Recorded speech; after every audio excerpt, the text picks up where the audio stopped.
Om Tava Kathamritam Tapta Jeevanam Kavibhiriditam Kalmashapaham Sravanamangalam Srimadaatatam Bhuvi Grinanti Ye Bhurida Janaha.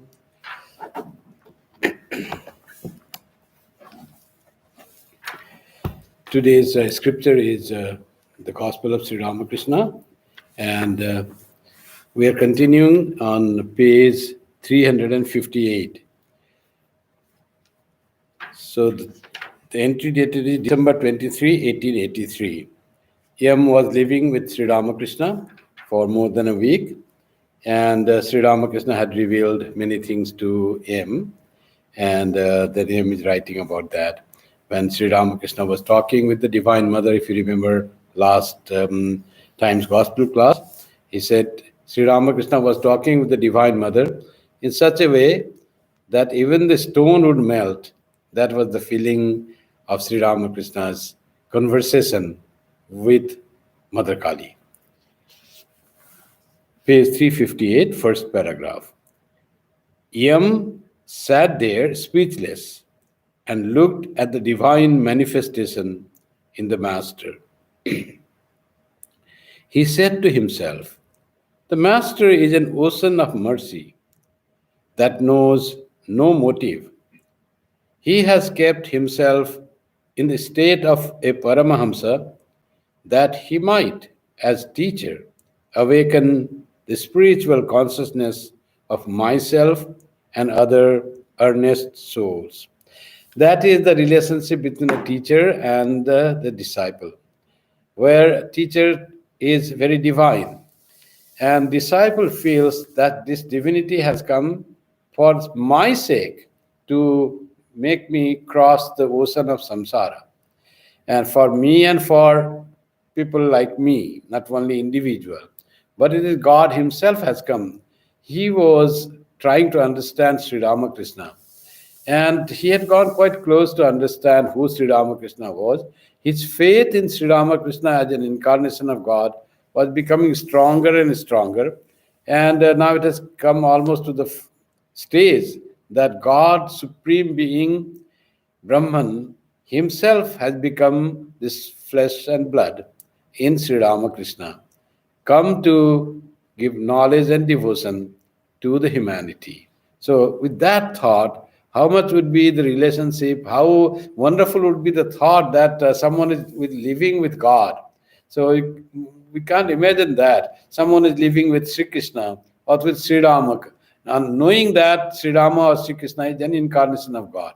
People live with God. There were time in Dakshineswar also, many were there, but they didn't know Sri Ramakrishna, who is really Sri Ramakrishna. For them, this living was not that charming, that great. And a saint, a sadhaka, many devotees come, nice person, good person, who cries for mother, goes to samadhi, all that feeling like any other. But once you consider, you understand incarnation of God, and then what will be your feeling to live with such a person, that God has come to this earth and you are living with that. You are living with God. So the book, the Chetananji title, it said they lived with God. So that is the feeling that Yam is having, and he's describing that Sri Ramakrishna is the Supreme Being, Ishvara, God himself, who has assumed the form of this human being, Sri Ramakrishna, for the sake of myself and others like me, other earnest souls. Yam further thought, this Yam was a very thinking person. He could try to understand who really is Sri Ramakrishna. That was great play of the devotee trying to understand God himself. It is very difficult to really relate or feel that the person sitting in front of him is God himself. The idea of God is he will be so different from human beings. What he does, we don't know. But here is a person, human being, who eats like me, who sleeps like me, and yet he is not human being at all, just taken the human form. To understand this, you need the intellect of, great intellect of Yam. Then only you understand. And with the grace of God alone we understand. Otherwise, even the intellectuals will be denying that God can come as man. If man is too intellectual, then he will say, how can God come? God is the reality who controls this earth, or many ideas about God. So God is someone who created this universe and now he has nothing to do with the universe. He just created it. While creating it was there. Now it left the universe to run according to the rules of the nature. So like that are also idea about God.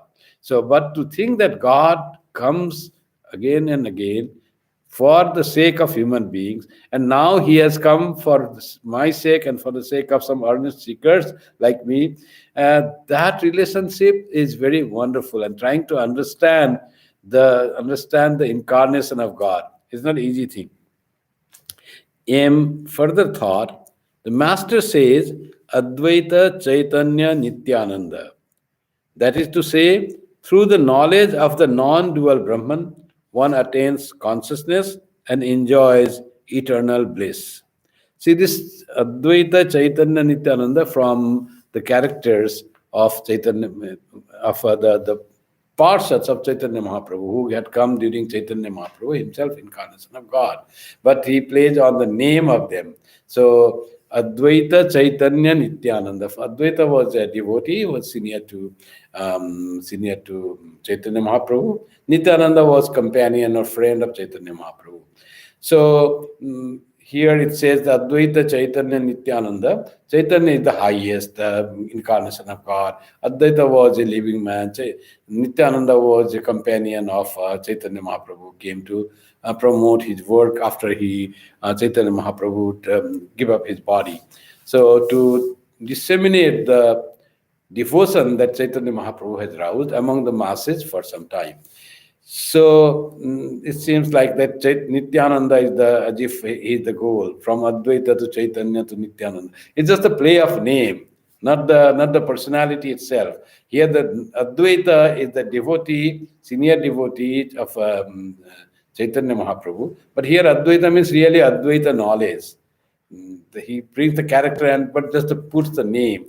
Advaita is Advaita knowledge. When you have known the reality as one without a second, there is no other thing. When you know that, then Chaitanya, then the consciousness, you are aware of the consciousness. In fact, Advaita and consciousness are the same. So, but Advaita, then you realize the pure consciousness. And after that, you realize Advaita and the consciousness of Advaita. Then comes Nityananda. Then you live in bliss. Actually, Chaitanya and Ananda, they are you cannot say qualities of Brahman, but that's how the Brahman can be said little for our mind to understand how the Brahman will be. It is Sat Chit Ananda, the truth or existence and the consciousness and the joy, the bliss, Ananda. So here Advaita, Chaitanya, Nityananda in that way. But Brahman, when you go ultimate Brahman, it is Nirakara, no quality. But with no quality, we cannot describe or try to find out. So some quality, if it has the quality, if it has seen with the quality, what would be the closest quality of Brahman can be there? Brahman will have no hand and feet. Brahman will have no color. The ultimate of character of Brahman that we could impose or think. Brahman has no character ultimately, but Brahman Saguna Brahman, suppose. It is the subtlest quality of Saguna Brahman is Sat Chit Ananda. Here Sri Ramakrishna described that Advaita Chaitanya Nityananda from the personalities during Chaitanya Mahaprabhu's Leela time. During his Leela, these were these three persons. There were many others, but this fits with the Sri Ramakrishna's description of how the progress happens. When you are established in Advaita, then you are aware of pure consciousness. And when that happens, then you are in the bliss. What type of bliss? Nityananda, always in bliss. So that's beautifully Sri Ramakrishna described about what happens when you have pure knowledge, a knowledge of Brahman. And M also describes that is to say, through the knowledge of the non-dual Brahman, one attains consciousness and enjoys eternal bliss. The master has not only attained the knowledge of non duality, but is in a state of eternal bliss. So he finds Advaita Chaitanya Nityananda in Sri Ramakrishna. Wonderful. The Chaitanya, the incarnation of God, who was born about 500 years before Sri Ramakrishna. And Sri Ramakrishna is verily that Chaitanya. And he is also in the state of eternal bliss, having established in the knowledge of Advaita.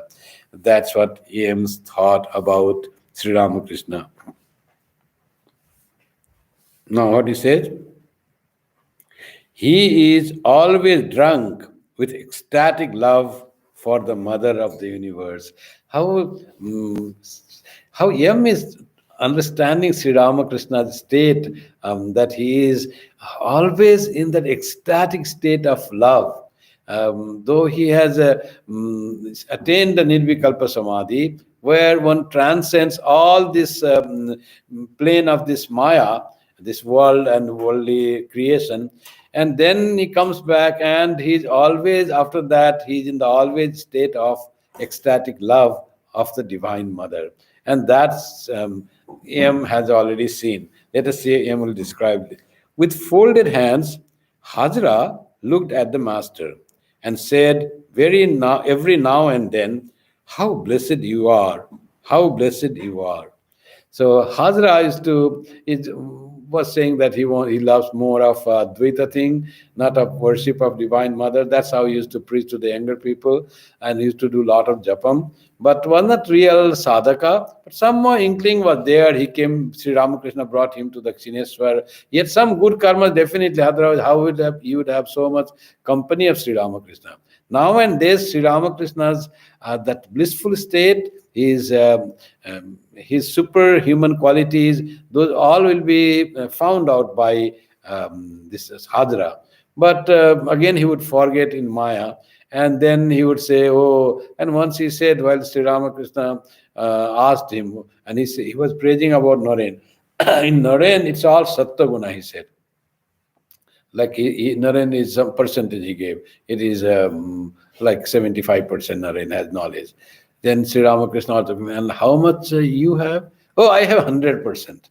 No Advaita knowledge, nothing. But somehow he used to glorify himself, he used to hypnotize himself in that way.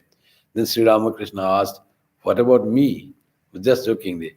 He said, oh, you are progressing. Still there is pinkish feeling. There is a lalche marche. There is still pink, not fully Sattva-guna has adorned in you. So you are still have some of Rajoguna qualities. He used to say to Sri Ramakrishna. That was his understanding of Sri Ramakrishna. That's what happens with the ordinary people. Yam's understanding of Sri Ramakrishna is by Sri Ramakrishna's grace. Otherwise, it is very difficult to understand the incarnation or any greatness of the people. We generally judge people according to our own eye and our own mind. If we have lot of this greed, we'll see every person having some greed. Oh, that person is looking that thing with, he has that eye on the necklace of that person. He has greed. I understand. You yourself has greed on the necklace of the third person, and some person is looking at that. Oh, he's watching that necklace. I can find that person has greed for that necklace or likes the cloth of another person, because that greed is there in the person himself. Because we have that, we try to see everywhere same like us. That's how we judge people. We judge people according to our mental makeup. There's no other way we can judge people. To judge person as the person is, you require lot of purity of mind. Otherwise, you can't judge person as the person is. You will always impose your own thought, your own ideas. If you have greed, you will find other person greedy. If you are angry type of person, will find other person very becoming angry. Like that happens in our life. It's very human quality. We impose our own thought and then judge the person in that way. But here Hadra used to do that way. Whatever he used to think Sri Ramakrishna. But sometimes that knowledge used to dawn and saw Sri Ramakrishna in a very blissful state, and he said, Dhanno, Dhanno. That translated is, how blessed you are. So Dhanya, Dhanya in Hindi, Dhanno, Dhanno in Bengali, and translated as, how blessed you are. He's really charmed to see the blissful state of Sri Ramakrishna, and he said, you are really blessed, Sri Ramakrishna, he said. Then, see what Sri Ramakrishna is saying, Master to Hajra, but you have hardly any faith. You simply live here to add to the play, like Jotila and Kutila. Clearly, he said to Hajra in front of him, you want to spoil the play of God, and because of you, some play gets still better, like Jotila and Kutila. These are the character in Radha. Radha's life, and Radha want to come to Krishna, and there were some of the people in the village like Jatila and Kutila. They used to complain to their house, oh, she's going to meet Krishna. And then the Leela Pustail, when they say the play is some villain, if without villain you cannot think of some movie. That was the earlier main play. Some villain is there, so and he will create some problem among the hero, and that then the fight will be there, and there will be story to have the story. There has to be someone like that. That's what it is said in the life of divine play also. That is the play, that you have someone who would create some problem, and then the play becomes interesting. Jotila Kutila na hole Leela Pustai hai na. The Leela of divine play doesn't become very interesting without Jatila and Kutila. You are like that, Jatila and Kutila. He used to give a lot of trouble to Sri Ramakrishna. He used to say to Naren, what is this going to the temple and doing worship, going giving food to God and offering and saying? That is not the real thing. God doesn't eat anything, like those things. Whatever the faith Sri Ramakrishna wanted to instill in the disciples, he used to negate that. He used to speak against Sri Ramakrishna's teaching. So that was the problem. Once Sri Ramakrishna, Naren had sang some songs. Sri Ramakrishna was samadhi all writing sitting there in Sri Ramakrishna's room, and Naren went to Hajra, and he was talking with Hajra. Sri Ramakrishna came down from samadhi, and he just rushed to Naren and Hajra. What Hajra is teaching, he may do something, negate what Sri Ramakrishna teaching is. So he used to always protect his disciples from negative thoughts about the devotion to God. So what Hajra used to do. So he says, you always you always try to add something that is negative, and that makes the play very interesting. Jotila, you will like Jotila and Kutila. He said to Hajra himself. So that was Hajra, and Hajra, he loved Hajra very much. Hajra was brought by him to Dakshineswar. He used to stay, doesn't do any work. He used to do japam, a lot of japam he used to do, but had no real devotion. I was worried for his family. He was at some debt at his home, but he didn't like that, and he used to come here. Sri Ramakrishna often used to admonish him, go to home, your mother wishes for you. You are here sitting and doing japam, and nothing that you have to take care of your mother. And somehow Swami Vivekananda found a great person in Hajra. And he used to plead to Sri Ramakrishna, Hajra is a great person. He loves God, and he talks about Vedanta.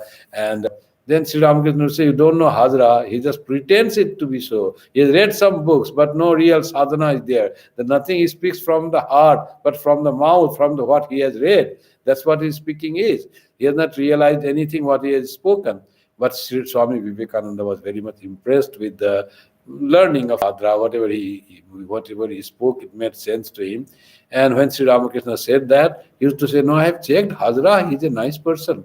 And at the end, what happened is Hajra was there, and Swami Vivekananda pleaded to Sri Ramakrishna that you must look after Hajra at the last moment. It was Swami Vivekananda thinking of that Hajra's life should be blessed by Sri Ramakrishna, because Sri Ramakrishna knew him. Though Swami Vivekananda may not know Hajra fully, but he had so much love for the people, he was not avoiding to asking to Sri Ramakrishna to bless Hajra, whom Sri Ramakrishna knew what type of person he is. And Swami Vivekananda thought him to be a great person.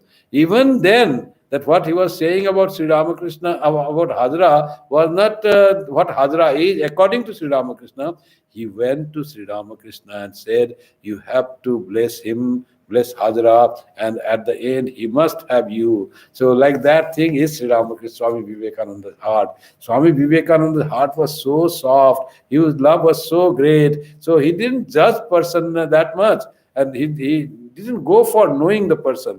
Any person For Swami Vivekananda, just whatever help he could do, he would do that help without any motive. As it is said, Sri Ramakrishna love for the disciples is without any motive. Swami Vivekananda, that's why, was the foremost disciple of Sri Ramakrishna. No motive in loving anyone. His love was so deep for the person, for the people whom he knew to be right, to be wrong, doesn't matter. Any person, he would like to help that person in a spiritual path.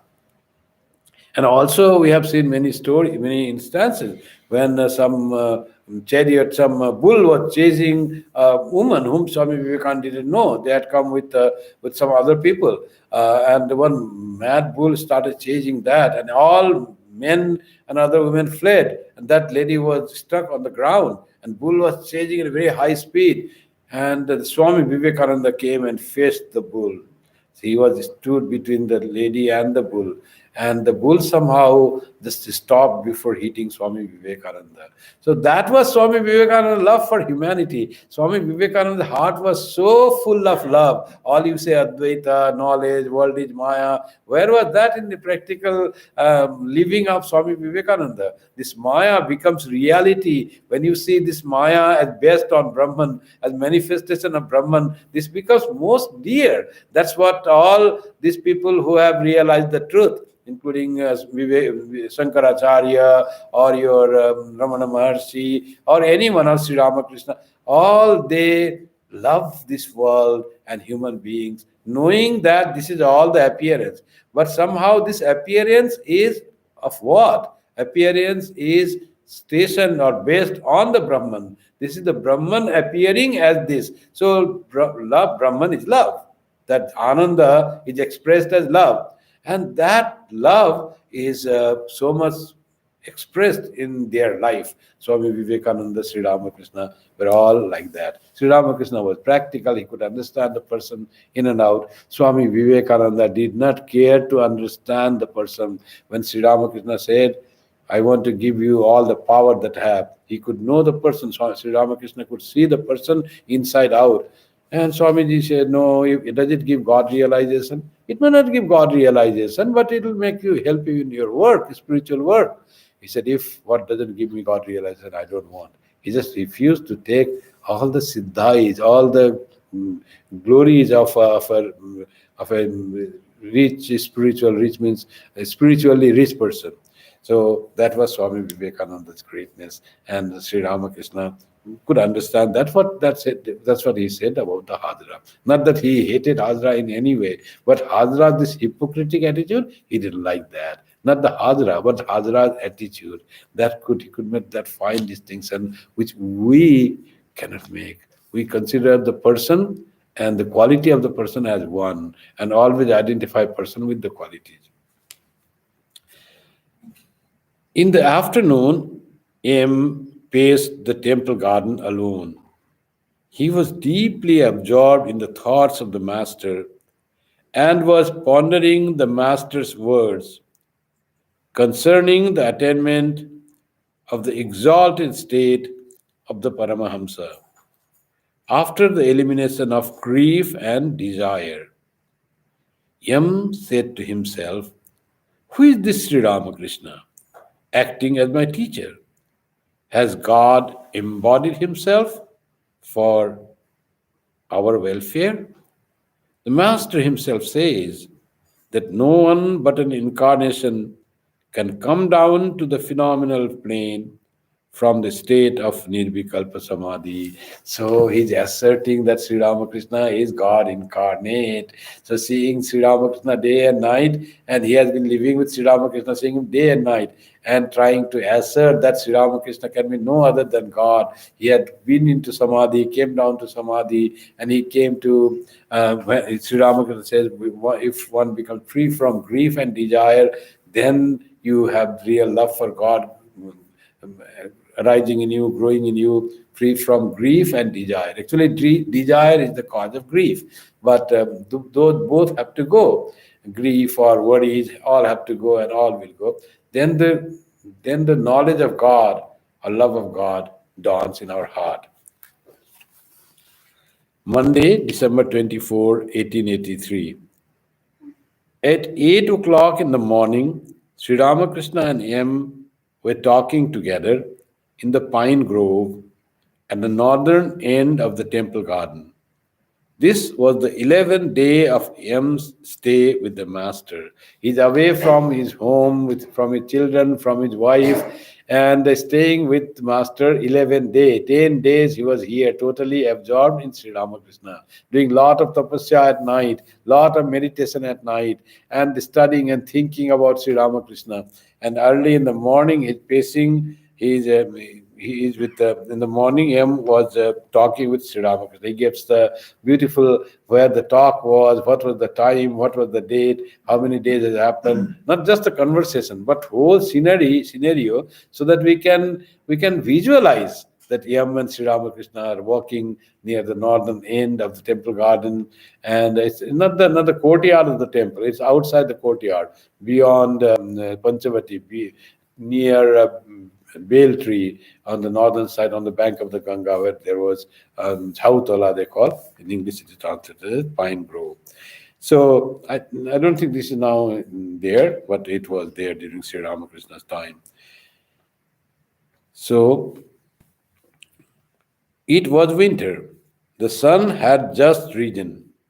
The river was flowing north with the tide. Not far off could be seen the bale tree where the master had practiced great spiritual austerities. Sri Ramakrishna faced the east as he talked to his disciple and told him about the knowledge of Brahman. Yam used to meditate when we noted down the conversation. He used to meditate, and by God's grace, he used to get the full picture where Sri Ramakrishna is looking, what was the time. Even under the bale tree, he will not note down the thing. But when he meditated in his home about the conversation, everything came to him. Which way Sri Ramakrishna was facing, that also was to be recorded, and he had every picture of that. So detailed is the gospel of Sri Ramakrishna. Without reading the gospel of Sri Ramakrishna, we cannot understand the lifestyle of an incarnation of God. In other cases, only their main teachings are said, but how did they live? It is not described. It was not possible in case of Krishna or Rama or anything. In Rama also, day-to-day life is not there, but whatever main activity happened, whether in the forest or in Ayodhya, those only are recorded. But in Sri Ramakrishna's case, we find every day how incarnation slept, how he woke up, after waking up, what he did, what he chanted the name of God, and how he danced in the ecstasy of love, how he spoke to the devotees, how his whole heart was to elevate the devotees from the slumber of ignorance to the waking state of knowledge. And Yam's keen eyesight, keen intellect could perceive all these things, the purpose of the incarnation of God. Master, the formless God is real, and equally real is God with form. Nyanta used to instruct me about the nature of Satchidananda Brahman. He would say that it is like an infinite ocean, water everywhere, to the right, left, above, and below, water enveloped in water. It is the water of the great cause, motionless. Waves spring up when it becomes active. Its activities are creation, preservation, and destruction. That's why to describe Brahman is not easy. So it is all just water and nothing else. So water above, water below, no creation has been found, no human being is there. But its whole thing is as if the great ocean that fills the whole space, and even it is an infinite mass of water. If you can imagine that there is nothing but the water, like that is the we can imagine of the Brahman, like it is infinite mass of water, not on the earth, not in the sea, But whole space that we see, the whole up to whatever we see, all is nothing but water. If we could imagine that way, there is nothing except that water, then little concept of Brahman could be, we could grasp. Like that whole is the space, nothing is there but only space. Whatever we feel, water, because you can feel that there is some material, so it's easy to imagine what the case will be. In Rig Veda also it is described that way.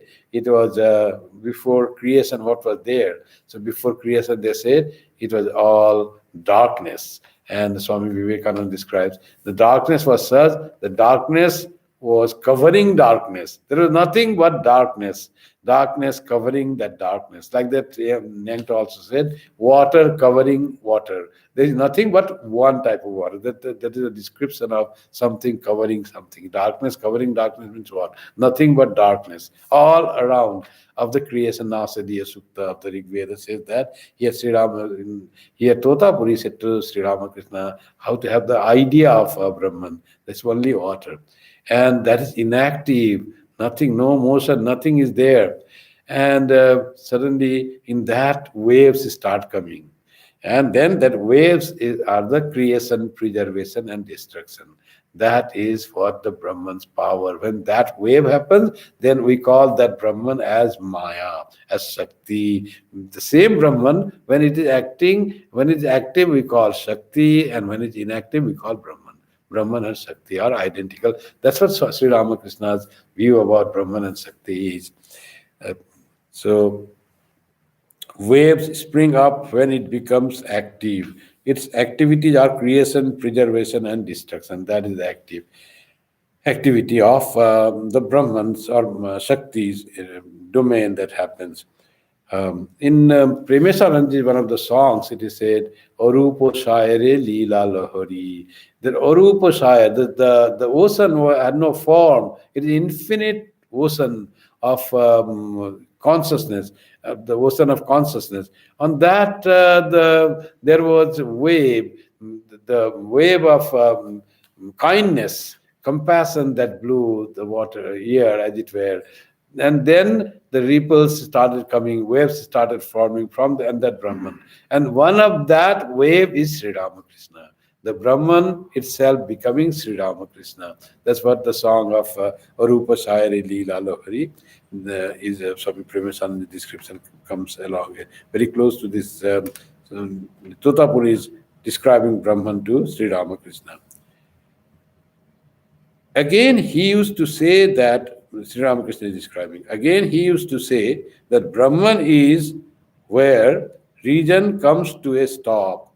So no region, no conflict, nothing there. In Brahman there is no region, has stopped. There is no judging, arguing, reasoning, logic, nothing is there. There is the instance of camphor. Nothing remains after it is burned, not even a trace of ash. So, like that, when we are awake, and there are so many things that we judge, and we find justified, unjustified, right, wrong, all those things come. But when we reach Brahman, there is nothing of this world that goes there. No reasoning there. All reasoning stops. All duality stops. And nothing is left there. Nothing of the world is there in Brahman. So that's why the example Sri Ramakrishna gives is like the camphor burning. When camphor is burned, nothing remains. It is just no ash even. Like that, when you reach Brahman, nothing of the world remains. That's why Lord Buddha said that it is shunyam. Nothing is there. Sri Ramakrishna example of camphor. Nothing of the worldliness, worldly thought, nothing of the awareness of the world is there. So it is like a shunyam of this world. This whole creation becomes zero there. But that itself is not zero, because that is the source of bliss, joy. If it is zero and nothing, how can there be so much bliss? So Vedanta calls it Purnam. It is full of consciousness, bliss, existence, and Buddha described it as Shunyam. So Shunyam, in the sense, if you see from the worldly creation sense, it is Shunyam. There is nothing of the creation. But you try to see from the standpoint of Brahman or standpoint of the reality, then it is Purnam. So Purnam and Shunyam are the same description of the same reality, and depends on which side you describe. Describing from the side of Brahman, it is Purnam. Describing from the side of the world, it is Shunyam. So that nothing remains of the world there in that state, like the camphor burning. Brahman is beyond mind and speech. So how to in speech? One cannot think about the Brahman as it is. You can have imagination like water everywhere or space everywhere. Nothing is there but water. Like you can think of, but that is not. That doesn't become. You have reached the Brahman. I'm like trying to have an idea of Brahman. Brahman is beyond any ideation. You cannot make an idea of Brahman. So it is beyond mind. We cannot think of the Brahman. It's not object. Why? Because it is subject. It is you. So because it is you, you cannot think it as some object. When you think of it as the object, it becomes less than the subject. So it is not the subject anymore. You can think Brahman as Satchidananda, Brahman is blissful, ocean of bliss. All that becomes object. What is Brahman then? Brahman is what Brahman is. It is nothing. What Atman is, that is Brahman. That's what it is beyond mind and speech. People can know Brahman in the sense of know, to know the object as we know the table, or as we know the device that is in front of me, as the device that you are watching me. You know that object and subject. Like that, Brahman is not the device or some object of the world that you can know. But you can become Brahman. There can be the awareness of Brahman. You can realize Brahman. So there, when this duality vanishes and becomes one reality, call it Brahman, call it Atman, call it truth, whatever you call, that will be there. So mind could not reach there, but you could reach there, who are not the mind. Mind is your instrument. You, the person, the real person, could go to and could go to Brahman. That you can realize Brahman, in the sense of going in, realizing the Brahman. And now you realize the Brahman. Now you know what happens with Brahma Jnana. What a blissful state, and where all duality cease. And you want to now to describe Brahman. But the problem comes there again. It is beyond speech. You cannot talk really of the Brahman. You cannot describe Brahman. You can just say, as Sri Ramakrishna says, you cannot describe the grandeur of ocean. Ocean, when person goes and sees about the ocean and wants to describe back in the land, and he says, how was the ocean? Oh, ocean, such a huge expanse of water. Ki hillol, ki kollol. What a great wave and roaring sound of the waves falling, and the waves coming in rolls, and coming, and they are meeting the bank. Like that, you just describe that. For a person who has not seen ocean, it cannot make the sense of ocean. Even ocean cannot be described fully. What to describe the Brahman? So only little expression of Brahman is Anandam. Anandam, Shuddhu Anandam. What that Anandam is? Not the Ananda of eating Rasagulla. I wanted to eat Rasagulla or Gulab Jamun, and I got Gulab Jamun. And you are eating. And then you find so much joy in having, because you wanted to eat. This is all about fulfilling desires. If you didn't want to eat gulab jamun and someone gives you gulab jamun, can you eat that? You have no desire to eat. Then to keep the mind of the people, you eat that gulab jamun, and you really don't find the taste. With it was too much sweet, or it's really, you think of stomach upset, or sugar surging in your blood, or really do not want, because you had no desire to eat. So desire, when fulfilled, then there is joy. The thing, there is no joy in the thing itself.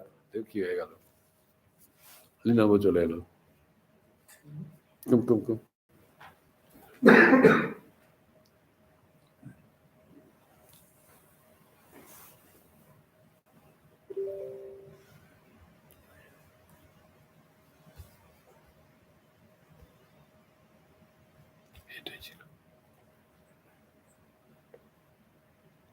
Very good.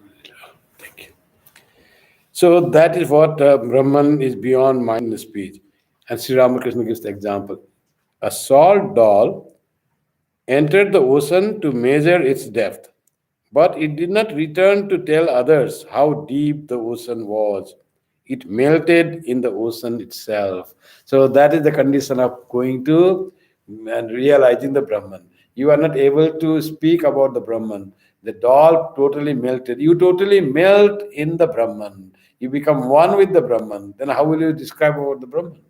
So that is the case. Give a beautiful example. Salt doll went to the measure the depth of the ocean, and but it didn't come back because it melted. It is no more there in the form. It became one with the ocean. Like that is the case. And then how do we know about the Brahman? It is Satchidananda. There is so much bliss. We know from the experience of some people who have tried to speak whatever they could, like the rishis of the Upanishad. Oh, there's so much of joy, ha, voo, ha, and like by the example of Buddha, the nirvana is the state of bliss. It's like the awakening yourself from the slumber of ignorance. Like that, by those ideas, you get the glimpse of the Brahman, how Brahman could be. But all is a description which is not Brahman itself. It is like going close to Brahman, saying ki lol, ki kollol, what waves and what sound the ocean is. What does they describe about the ocean? What person has not seen ocean? What will he understand? Ocean is much more different from just the roaring sound of the waves and the waves coming high in the ocean. So it's two different things to see. So similarly, Brahman to realize and Brahman to know about Brahman from the scriptures, those are different things. But we have to know about the Brahman. Then only the idea or interest or inquisitiveness to know the Brahman will come when we read the scriptures, we read the sayings of great masters like this. Then we have the idea, oh, that is the state. When we go beyond all the suffering of this worldly existence, all suffering can be dissolved when we reach Brahman and we find ultimate unchanging bliss. So that's what they describe. That's the example of salt doll given, and realization of Brahman and salt doll is that way. So those are three people who realized Brahman but didn't melt there. But when they were in the Brahman, they melted. Again, they were formed. They came back to this world of Maya, and they came to this consciousness, and then they could describe something about the Brahman, whatever they could say.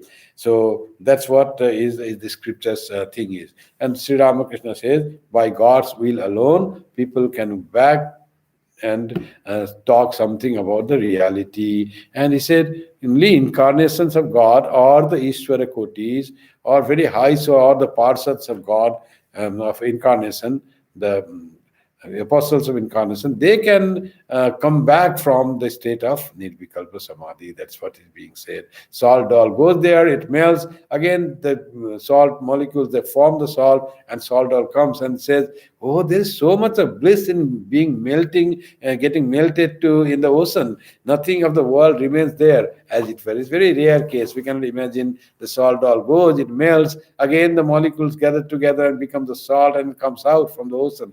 So these incarnations of God are like that. Very rare phenomena. The rishis once said to Rama, O Rama, sages like Bharadwaja may very well call you an incarnation of God, but we cannot do that. We adore the word Brahman, Shabda Brahman, Om. That was their thing.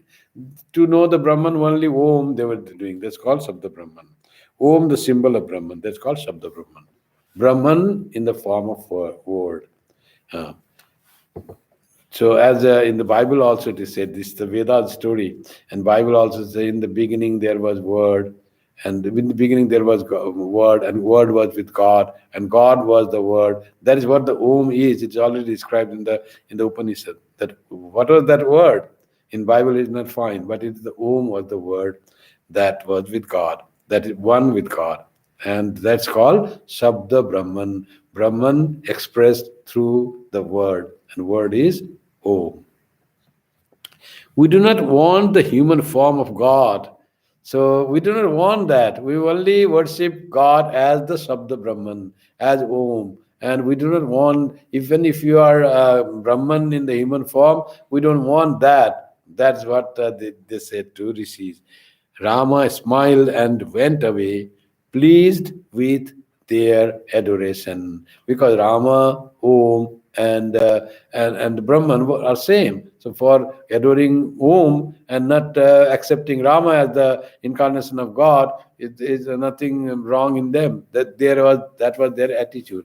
So Sri Ramakrishna says that Bharadwaja and other 11 rishis only could understand and recognize Rama as the incarnation of God. These rishis who were in forest doing tapasya, they refused to recognize Rama as incarnation. People were saying Rama is incarnation, but they said, no, no, we don't want incarnation of Brahman taking the human form. Not that they said, no, no, you are not Brahman, but they said, we don't want that. If you may be Brahman in human form, or may not be that, but we don't want that to happen. We are happy with the Shabda Brahman, Brahman manifesting as the word, that Omkara sadhana we do. We don't want any incarnation of Brahman.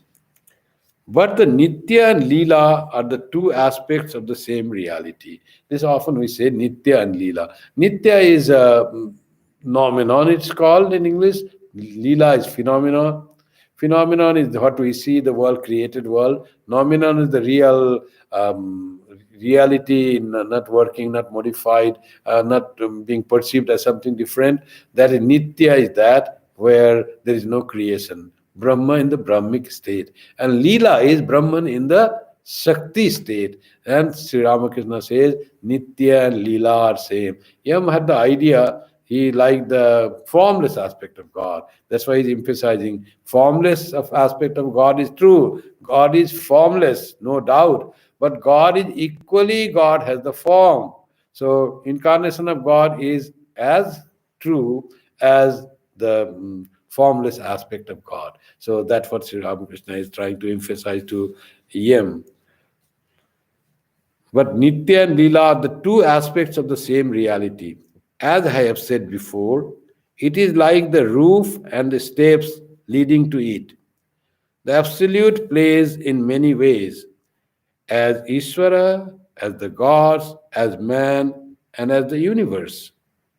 So beautiful concept of the absolute, the nitya. All that we see, it is that same nitya has become all what we perceive through maya. There is nothing else other than that Brahman. Brahman appears as Ishvara, the God, who controls, creates this universe, and also controls and sustains this universe. That Ishvara is Brahman, and whatever is created, that is also Brahman. Ishvara creates out of himself. Tat srishtva tadeva nupravishata. So it created and entered into that. So whatever is created, that is also Brahman. And this universe is Brahman, human beings is Brahman, everything is Brahman. To realize that Nitya and Leela are one, and everything is that God in our sense. If we don't have concept of having the Brahman, it's God. Whatever concept of God we have, is God has become all this manifested universe. Human beings are that same God. That's what Sri Ramakrishna says.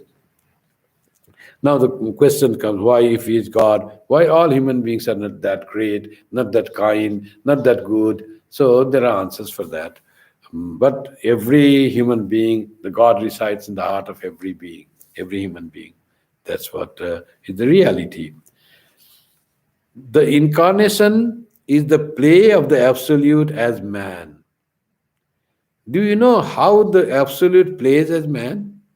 It is like the rushing down of water from a big roof through a pipe. The power of Satchidananda, nay, Satchidananda itself, descends through the conduit of a human form as water descends through the pipe. Only 12 sages, Bharadwaja and the others, recognized Rama as an incarnation of God. Not everyone can recognize an incarnation. So he gives the example of water coming down from the spout in the roof. That's the pipe, he says. It's the water of Satchidananda that comes through the pipe. And people say, oh, this human being is come from the pipe. But it's not the human being has come. It is some Satchidananda has come in the form of human being. The infinite water has come in the form of bucket full of water. That, but it's the same water, same source, same being has come as the incarnation. Trying Sri Ramakrishna is trying to impress upon, give the knowledge out, to him that incarnation of God and the Brahman are inseparable. They are same. It is not God's a part has become incarnation. As or the human being has the limitation, the incarnation has a limitation than the supreme reality. Not that. Incarnation of God is as powerful as the God himself, because he is God himself. So that's what Sri Ramakrishna wanted to impress to him. It is God alone who incarnates himself as man to teach people the ways of love and knowledge. Well, what do you think of me? Beautiful. After saying about incarnation, now Sri Ramakrishna has come to the point that what do you think of me? What, how much aim understands Sri Ramakrishna as a human being, as a sadhaka, as a great rishi, as a God realized person, or God himself? The aim has to understand Sri Ramakrishna, because to present Sri Ramakrishna to the people for the posterity, he has to know who Sri Ramakrishna is. If he himself is not convinced of the divine nature of Sri Ramakrishna, that Sri Ramakrishna himself as God, how will he present Sri Ramakrishna and will be so impressive? He has to first feel that Sri Ramakrishna is none other than the supreme reality. Then Ishvara himself came as the human being. Then when he is full with the thought, then whatever he presents will be powerful, and we will understand that Sri Ramakrishna is God himself. That's why Sri Ramakrishna is saying, God himself, Ishvara himself, comes in the form of human being and lives as a human being, acts as a human being, and suffers like a human being. Wonderful actor, the God is. What you say about the present actor? Oh, that was a great actor. So he did so wonderful, just like he played the role of a king or role of a villain. What reality? One person was there, he played the role of a villain. And when he was passing, people just spat on him through, and then he was that person was very happy. He said, "Oh, people were so angry with his that evil deeds in the movie. They identified the person with that character, and the character was so great. It roused so much anger and hatred to that person. When the person was going, live person was going, nothing to do with the acting and all that. People were so angry to him that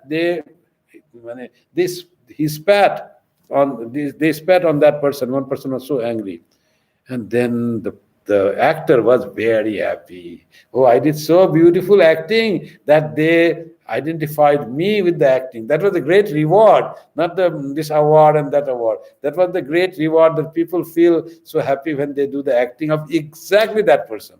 When it doesn't tally acting, then you say, oh, no, no, that was not the good acting. Somebody acted like Swami Vivekananda, some like Holy Mother. No, this is really, I don't like this. See, I have an idea of a Holy Mother, I see something different. So that doesn't match if actor is not good. So actor can be so good that he can just make what he is acting for or she is acting for. And who is the best actor? It is God. God himself comes as the human being and does everything that a human being would do. Everything from headache to handbrake to plaster to everything of like the human being. Is the God supreme. By his wish, he will have no any disease. But Sri Ramakrishna went through all the things like human being go, and went and had the cancer at the end, and suffered a lot for that. He had nothing to suffer. If he wished, there would be no cancer at all. He would come, play a nice thing, teach nice thing, and then one day he will go in the Pushpaka Viman will come or something will come, or Garuda will come, and he will go to Vaikuntha. What was there for Sri Ramakrishna? But that is not the good acting. You sometimes acted like a human being. At the end, you revealed your godly nature and went. Sri Ramakrishna didn't do that. He was the best of actors. He loved acting. He loved the Girish Ghosh. He loved all the actors there and said, I felt today the artificial flower fruit as the real fruit. The acting and on the role of the acting done was similar, he said to the actors. He blessed the actors and actresses by saying that he himself was such a great actor that he acted like a poor Brahmin, illiterate, unlettered Brahmin, born in a village and grew up in Kolkata and lived a life like that. Jesus Christ getting all the passions or the punishment of being whipped, carrying the cross, and going to that place with the thieves. He was crucified and nailed and all that. And he acted all that as a simple person, loving, kind, extraordinarily spiritual, having so adoration and loved by so many people, and yet dying with the situation for which he has no responsibility at all, no crime he had ever committed in life, because God will what crime? But yet he died like a criminal. What they give punishment to thief, they gave that punishment to God, and God accepted all those suffering, all those punishment. And he once said, "Father, have you forsaken me?" That Jesus said, because it was too much painful. It's all a human being. He has become human being. He has to do acting like human being. He has to suffer the pain like human being. That was Jesus Christ did. The gods are wonderful actors. I've heard that in one somewhere it's written that Rama was born. Ramayana was written even before Rama, and Rama had to do the acting of all that was in Ramayana. And Rama was crawling on the baby 1 year old was crawling, and he asked, and then Valmiki came and he asked Valmiki, "Am I doing acting nicely as you have written?" So he said, "Lord, almost acting nice, but you are wearing this blue dress now, and I had written you are wearing yellow dress." "Oh, is that so?" Then the boy starts crying, the baby. And mother said, "What happened?" The Kausalya and all that said, "What happened? Just now I fed." He was happy and now he's crying. Then he was crying and crying, nothing, no one could console. Kaikeyi came and he was not consoled. Then he was going towards somehow he was crawling. And where he's going? He went to the wardrobe. And wardrobe, oh, perhaps he didn't like. Then this Kaikeyi said, and this Kaikeyi used to love Rama very much. And then Kaikeyi said, "Oh, perhaps he doesn't want this. What do you want? This one?" He's crying. Then finally she brought yellow cloth and Rama wore that baby yellow cloth for baby. Then he was happy because he has to fulfill the acting of baby Rama as it was described in Ramayana. So I have heard this. I don't know whether it is authentic or not, but that's how they do acting. Great actors, super actors are not what we see today, but they are the super actors. They act just like the human being, suffer like the human beings, and yet that's why we could relate to them, because they suffer. That's why we say when we have disease, oh, even Sri Ramakrishna had disease, what to worry about it? So much strength we get in the changes of this our nature, our body. Sri Ramakrishna had that problem. He had suffered so much. What I suffered? But Jesus suffered so much. What is that problem I have to suffer? So like that, all we get the strength from their suffering. That's what incarnation, they give us strength, they give us knowledge, fill our heart with love for everyone. We try to imitate them, how they loved everyone. No distinction of who is pure or impure, who is respected by society and not respected. Everyone they was to love, just to redeem from all, and they was to make them purified, make them better, make them spiritual. That's what the role of incarnation of God.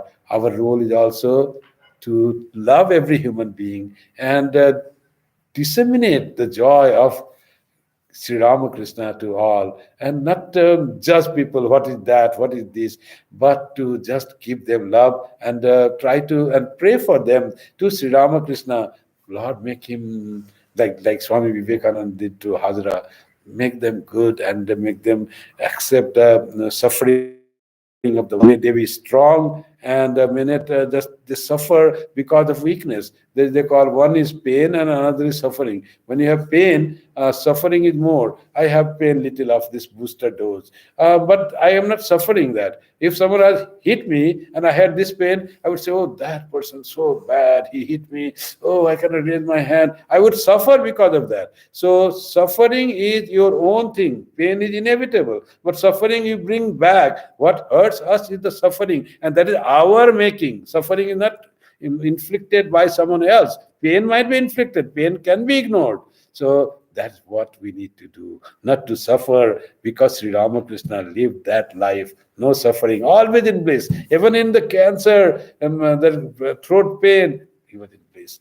Let all of us be in very cheerful mode and bliss, as Swami Vivekananda said. If you are a person of spirituality, you cannot have long faces, sad for small things, always complaining. No complaint, no suffering, but always in joy.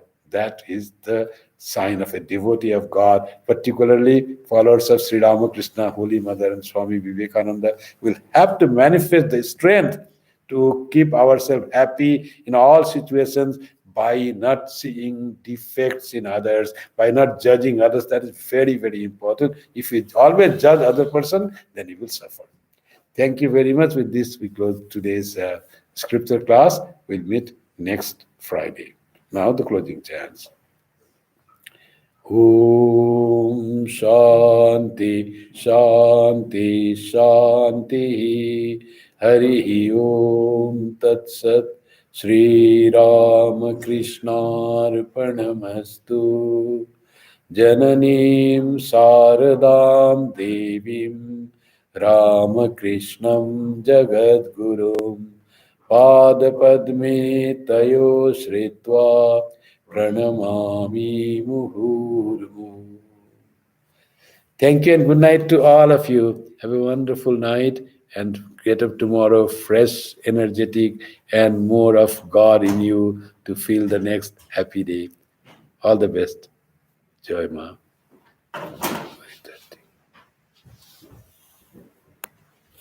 Yes.